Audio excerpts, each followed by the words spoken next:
மக்கள் வணக்கம். பாரம்பரிய சமையல் நிகழ்ச்சிக்கு உங்களை அன்புடன் வரவேற்கின்றோம். 1000 நபரை கொன்றால் அரை வைத்தியன் அப்படின்ற ஒரு பழமொழி நம்ம கேள்விப்பட்டிருக்கோம். இந்த பழமொழி தவறா எல்லோருமே புரிஞ்சுக்கிட்டு இப்போ 1000 பேரை கொன்றாதான் நம்ம வைத்தியன் ஆவோமா அப்படின்னு சொல்லிட்டு இன்னமும் பல பேர் இருந்துட்டு இருக்காங்க. ஆனா அதனுடைய உண்மையான அர்த்தம் 1000 வேரை கொன்றால் அரை வைத்தியன் ஆகலாம் அப்படின்றதுதான் உண்மையான பழமொழி.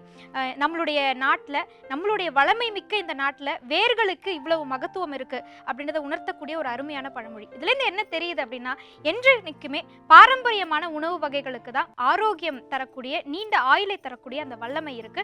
அப்படிப்பட்ட பாரம்பரிய உணவு வகைகளை மறந்து போயிட்டு இருக்கோம். ஒரு சில இடங்கள்ல மறைஞ்சும் போயிட்டு இருக்கு. அப்படி மறைந்து போக கொண்டிருக்கக்கூடிய அந்த பாரம்பரிய உணவுகளை உங்கள் வீட்டு சமையலறைக்கு கொண்டு வரக்கூடிய ஒரு அற்புதமான நிகழ்ச்சி தான் பாரம்பரிய சமையல் நிகழ்ச்சி. இன்றைக்கு நம்மளுடைய நிகழ்ச்சியில சுவையாகவும் ஆரோக்கியமாகவும் உணவுகளை வழங்குவதற்காக நம்மிடையே சித்த மருத்துவர் மதிப்பிற்குரிய கீதா அவர்கள் வருகை பெறுந்திருக்கிறாங்க. வணக்கம்மா.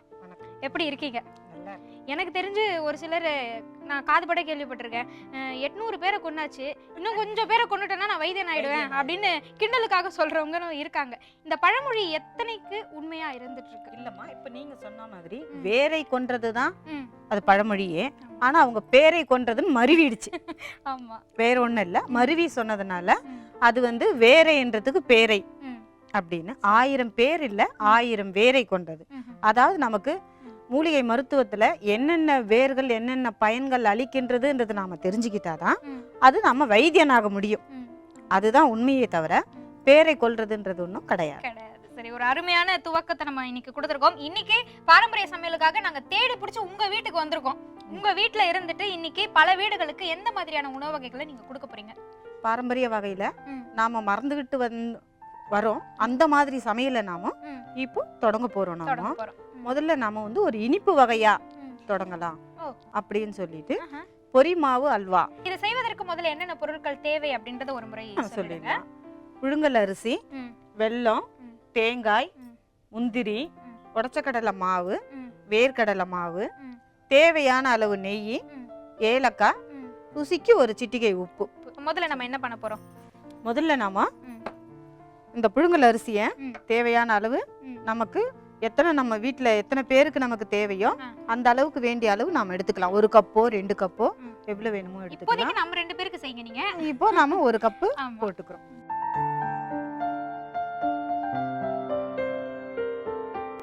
இப்போ தேவையான புழுங்கல் அரிசி போட்டிருக்கோம். இதை நாம முதல்ல வறுத்து எடுத்துக்கணும். அதனாலதான் நாம பொரியரிசி அல்வா அப்படின்னுட்டு சொன்னோம். இது வறுத்து பொரியா மாறிடும் கொஞ்சம். அதனால வேண்டி நாம அதை அப்படி சொல்றோம், பொரிமாவுன்னு சொல்றோம். இத நாம வறுத்துட்டு மாவை அரைச்சு எடுத்துக்கணும். சரி, இப்போ இதை நம்ம எடுத்துக்கலாம் தனியா. ஆற வச்சு தான் அரைக்கணும் இல்லையா? ஆமா.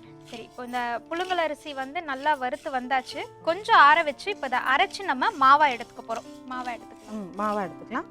அதை எடுத்துட்டு அதுக்கு பக்கத்துலயே உடைச்ச கடலையும் போட்டு அதையும் நாம அரைச்சு எடுத்துக்கணும். இப்போ உடைச்ச கடலையும் அரைக்கணும், வேர்க்கடலையும் அரைச்சு எடுத்துக்கணும். ஏலக்காய் தூள் செஞ்சு வச்சுக்கணும். சரி, வெல்லத்தை நாம வேண்டிய அளவு தண்ணீர் விட்டு கரைச்சி அதையும் எடுத்துக்கணும். சரி, இப்போ நான் தண்ணீர் விட்டுருக்கேன்.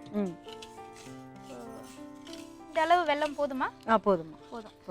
அதை தண்ணீர் விட்டு நாம கரைச்சி எடுத்துட்டோம்னா தேவையான நமக்கு 5 நிமிஷத்துக்குள்ள அல்வா ரெடி செஞ்சிரலாம். இப்போ இத வறுக்கிறதுக்கு முன்னாடி நாம இதெல்லாம் ரெடி பண்ணி வச்சிட்டோம்னா, தயார் பண்ணி வச்சிட்டோம்னா கரெக்ட்டா நாம 5 நிமிஷத்துக்குள்ளேயே கண்டிப்பா முடிச்சிடலாம். சரி, ஆனா இது மாவு வகையெல்லாம் நாம தயார் செஞ்சு தயார் நிலையில வச்சிடணும். வெல்லம் தனியா ஊறிட்டு இருக்கு. இப்போ இதையும் நம்ம அரைச்சு எடுத்துக்க போறோம். இதோட சேர்த்து வேர்க்கடலை அரைச்சு எடுத்துக்க போறோம். உடைத்த கடலை மூன்றையுமே தனித்தனியா நம்ம அரைச்சு எடுத்துக்கலாம். இப்போ பொரிவிலங்கா அல்வா, அதுக்கு இந்த மாவு இந்த பதம் போதுமா? போதும். சரி, அப்போ அதே மாதிரி உடைத்த கடலையும் வேர்க்கடலை இதுவும் இந்த பதம் போதும் இல்லையா? சரி, இப்போ எல்லாமே தனித்தனியா நாம அரைச்சு வச்சுக்கிட்டோம். சரி, இப்போ என்ன பண்ணணும்? இப்போ நாம ஆரம்பிச்சிடலாம். முதல்ல இப்போ ருசிக்கு ஏத்த அளவு நெய் கொஞ்சமா, அதுவும் இந்த முந்திரி வறுக்கிறதுக்கு மட்டும் நாம நெய் கொஞ்சம் சேர்க்கிறோம். இனிப்புனாலே நெய் வந்துரும் இல்லையா? வந்துரும். இது நாம முக்கியமா ஒரு குறிப்பு சொல்லணும்னு சொன்னா சர்க்கரை வியாதி உள்ளவங்க கூட இத சாப்பிடலாம். ஏன்னா வெல்லம் சேர்க்கிறோம் நாம, நெய்யும் இதுல ரொம்ப சேர்க்க போறது இல்ல. ஒரு டேஸ்ட்டுக்கு மட்டும் சுவைக்காக. ஒரு ஸ்பூன் இல்ல 2 ஸ்பூன் அவ்வளவுதான் சேர்க்க போறோம். அதனால இது வந்து எந்த அளவுக்கும் உங்களுக்கு கொழுப்பு சத்தோ அந்த மாதிரி ஒன்றும் கிடையாது. அதனால யார் குழந்தையில இருந்து பெரியவங்க வரையுமே எல்லாருமே சாப்பிடலாம். முந்திரி எடுத்துக்கிறோமா? ஆமா, முந்திரியை வறுத்துட்டு நாம எடுத்துடுறோம். கடைசியில நாம அதை போட்டுக்கலாம்.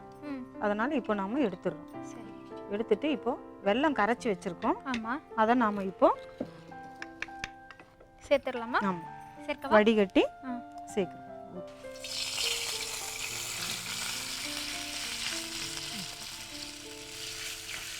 இப்போ நாம வெல்லத்தை வடிகட்டி நாம இதுல விட்டுருக்கோம். ஆமா, இப்போ இந்த வெல்லம் தண்ணி கொதிக்கணும்.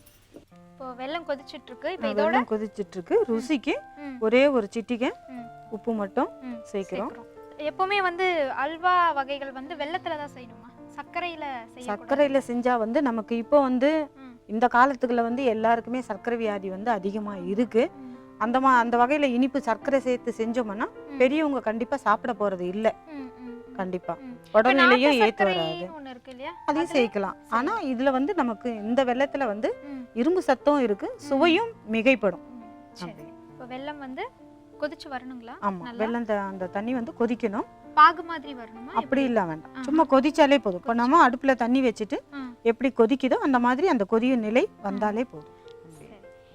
இனிப்பு வகைகளை வந்து இந்த நேரங்கள்ல தான் சாப்பிடணும் அப்படின்னு சொல்லிட்டு ஏதேனும் குறிப்புகள் இருக்கா? காலை நேரம், மாலை நேரம் தான் சாப்பிடணும், இல்ல சாப்பாட்டுக்கு முன்பு தான் சாப்பிடணும் அப்படி இல்ல இல்லம்மா. இது வந்து பாரம்பரிய உணவுல வந்து ரொம்பவும் சத்தான உணவுன்றதுனால எப்ப வேணாலும் எடுத்துக்கலாம்.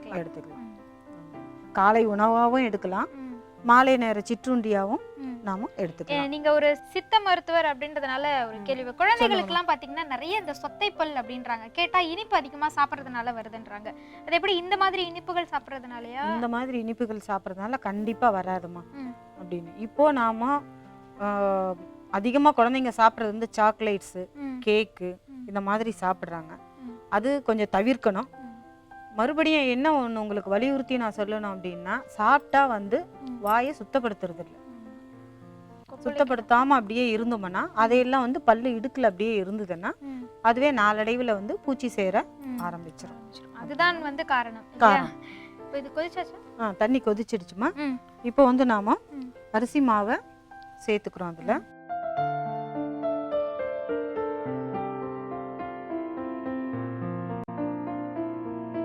அடுத்து பொட்டுக்கடலை மாவு, உடச்ச கடலை மாவு நாம சேர்க்கிறோம்.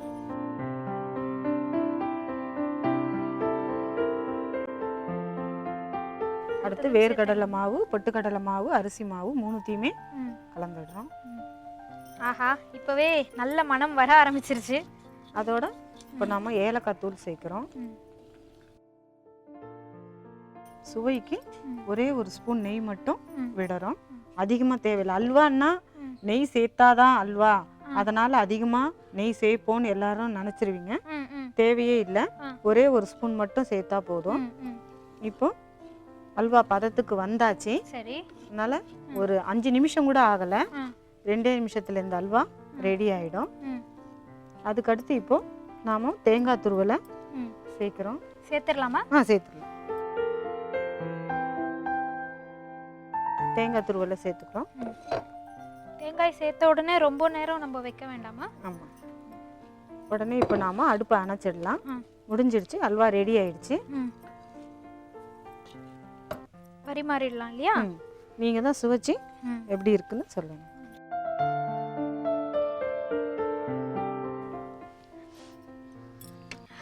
நல்ல வாசனையா இருக்கு. சுட சுட பொரிமாவு அல்வா தயார் நிலையில இருக்கு.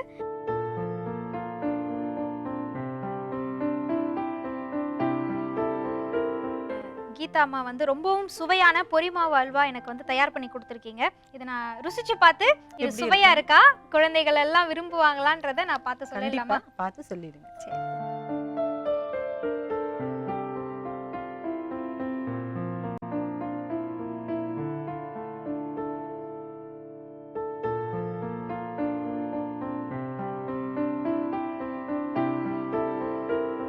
இனிமேல் நீங்க தினம் தினம் எனக்கு அல்வா கொடுங்க.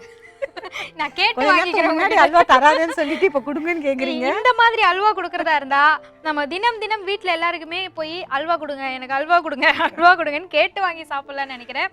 சரி, இதை நான் வந்து பேசிட்டே அப்படியே காலி பண்ணிடுவேன்னு நினைக்கிறேன். அதுக்குள்ள இதை எப்படி செய்யணும் அப்படின்ற இந்த செய்முறை இன்னொரு முறை சொல்லிடுங்க. சரி, முதல்ல வந்து அரிசியை வந்து வானலியை வச்சு வறுத்து எடுக்கணும். நெய் விட்டோ எண்ணெய் விட்டியோ வறக்கவே வேண்டாம். வெறும் வானலியை அரிசியை வறுத்தா போதும். வறுத்து அதை மிக்சியில் பொடி பண்ணி நாம அரவை ஜாரில் பொடி பண்ணி வச்சிடலாம். அதையும் வச்சுட்டு உடச்ச கடலையும் பொடி பண்ணி வச்சுக்கணும். வேர்க்கடலையும் பொடி பண்ணி வச்சிடணும். வெல்லம் வந்து நாம வேண்டிய அளவு கரைச்சி வச்சுக்கணும். வச்சுட்டு திரும்ப வானலியை போட்டு அதில் வெல்லம் தண்ணியை நல்லா கரைச்சி விட்டு கொதிநிலை வரணும். கொதிநிலை வரும்போது ஒரே ஒரு சிட்டிகை உப்பு மட்டும் ருசிக்கு ஏற்ற மாதிரி போட்டுட்டு அதில் நாம் இந்த அரிசி மாவு, உடச்சக்கடலை மாவு, வேர்க்கடலை மாவு இதை எல்லாத்தையும் கலந்துக்கணும். கலக்கும் போதே அல்வா பதத்துக்கு வந்துடும். வர்ற நேரத்தில் ஒரு 2 ஸ்பூன் நெய் விடலாம். தேங்காய் துருவலை அதில் போடலாம். ஏலக்காய் தூள் போடலாம். இறக்கிட்டு அலங்காரத்துக்கு முந்திரி 2 நிமிஷத்துக்குள்ள இந்த அல்வா ரெடி ஆகிடும். அதனால இதுல நிறைய நெய் விடாததுனால சின்ன குழந்தைங்கள இருந்து பெரியவங்க வரையும் சாப்பிடலாம். கொழுப்பு சத்து சேருமோன்னு யாருமே பயப்பட தேவையில்லை. அதே நேரத்துல சக்கரை வியாதி உள்ளவங்க சாப்பிடலாமான்னு பயப்பட வேண்டிய அவசியம் இல்லை. அவங்களும் இதை சாப்பிடலாம். சரி, முந்திரியோட சேர்த்து நமக்கு தேவைன்னா காஞ்ச திராட்சை, உலர் திராட்சை கூட நம்ம கண்டிப்பா சேர்த்துக்கலாம். வேணும்னா சேர்த்து. ஏன்னா எனக்கு பிடிச்சது, அதனாலதான் நான் அதை கேட்டுக்கிட்டேன். உண்மையிலே நீங்க குழந்தைகள் கூட எளிமையா செஞ்சிடலாம் அப்படின்னு சொல்லி இப்பதான் புரியுது. ரொம்ப எளிமை, மனப்பாடமே ஆயிடுச்சு எனக்கு. நான் வீட்டு பக்கத்துல போய் பார்த்தாலே செஞ்சுக்கலாம். வீட்டு பக்கத்துல போய் நான் இனிமேல் எல்லாருக்கும் அல்வா செஞ்சு கொடுத்து ரொம்ப பிரபலமாக போறேன்னு நினைக்கிறேன்.